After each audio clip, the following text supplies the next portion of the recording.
Assalamualaikum warahmatullahi wabarakatuh.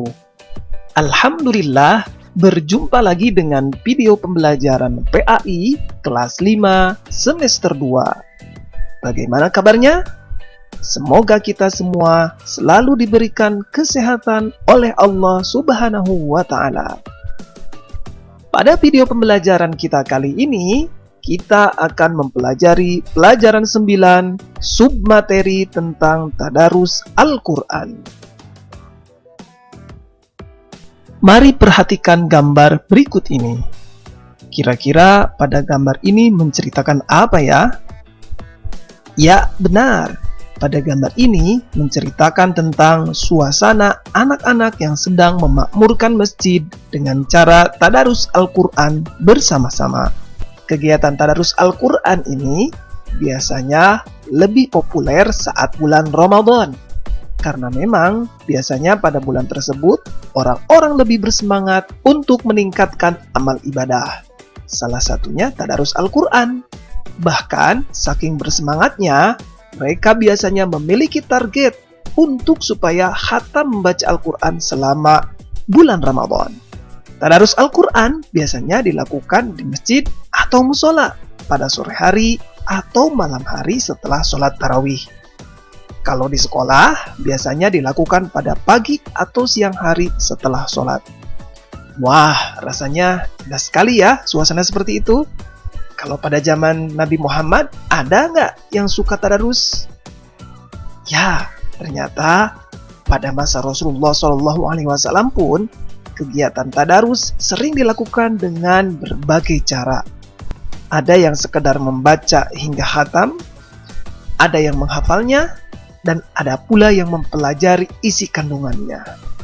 Bahkan, setiap bulan Ramadan, malaikat Jibril selalu turun untuk menyimak tadarus Nabi Muhammad SAW. Untuk apa? Untuk memperbaiki bila ada kesalahan dalam membacanya. Nah, berbicara tentang tadarus, apa sih tadarus itu?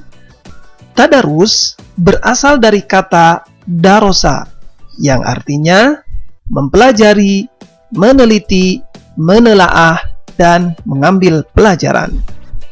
Jadi, tadarus Al-Quran adalah mempelajari Al-Quran dengan cara membaca dan menerjemahkan kandungannya. Tadarus Al-Quran dapat dilakukan sendirian atau bersama-sama, baik di rumah, musola, ataupun masjid. Amalan membaca Al-Quran adalah ciri seorang mukmin. Al-Quran sebagai panduan hidup, pedoman hidup, dan wajib memuliakan Al-Quran. Bagaimana tata cara tadarus yang baik? Membaca Al-Quran tidak sama seperti membaca kitab ataupun buku yang lainnya. Membaca Al-Quran hendaklah memperhatikan beberapa ketentuan sebagai berikut. Yang pertama, ketika akan membaca Al-Quran, hendaklah kita berwudu terlebih dahulu. Yang kedua, mengawali membaca Al-Quran dengan membaca ta'awuz dan basmalah. Yang ketiga, ketika membaca Al-Quran harus memperhatikan tempat. Tempatnya harus tempat yang bersih. Yang keempat, ketika membaca Al-Quran, berpakaianlah dengan pakaian yang bersih dan menutup aurat. Yang kelima, dianjurkan ketika membaca Al-Quran menghadap kiblat. Yang keenam, membaca Al-Quran itu dengan tenang dan tidak tergesa-gesa.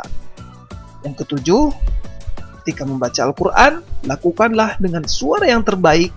Yang kedelapan, ketika membaca Al-Quran, hendaklah tidak diselingi dengan bersendak gurau atau bercanda. Selain itu, ketika membaca Al-Quran, kita membacanya harus dengan tartil. Karena di dalam membaca Al-Quran, ada aturan atau kaidah-kaidah yang harus kita penuhi dalam membacanya. Nah, untuk membimbing bacaan supaya bacaan kita benar dan tartil, maka sebaiknya ketika membaca Al-Quran harus dibimbing oleh orang yang sudah mahir membacanya, supaya bacaan kita dapat ditingkatkan melalui bimbingannya. Selanjutnya, manfaat tadarus. Apa manfaat tadarus? Anak-anakku sekalian, tadarus Al-Quran banyak sekali memberikan manfaat kepada kita. Apa saja? Yang pertama, menumbuhkan kecintaan kepada Al-Quran. Yang kedua, memperlancar membaca Al-Quran. Yang ketiga, terlatih membaca dan mencintai Al-Quran. Yang keempat, mendapat pahala yang berlipat ganda dari Allah Subhanahu wa Ta'ala. Yang kelima, memperoleh ilmu tentang Al-Quran. Dan yang terakhir, memperoleh kasih sayang dan kebaikan dari Allah Subhanahu wa Ta'ala. Nah, demikianlah materi kita tentang tadarus Al-Quran. Semoga kita senantiasa menjadi orang yang cinta terhadap Al-Quran, melakukan tadarus Al-Quran tidak hanya bulan Ramadan, tetapi setiap hari kita terus membaca, memahami, dan mengamalkan isi dari Al-Quran. Semoga bermanfaat. Sampai bertemu lagi di video pembelajaran berikutnya. Wassalamualaikum warahmatullahi wabarakatuh.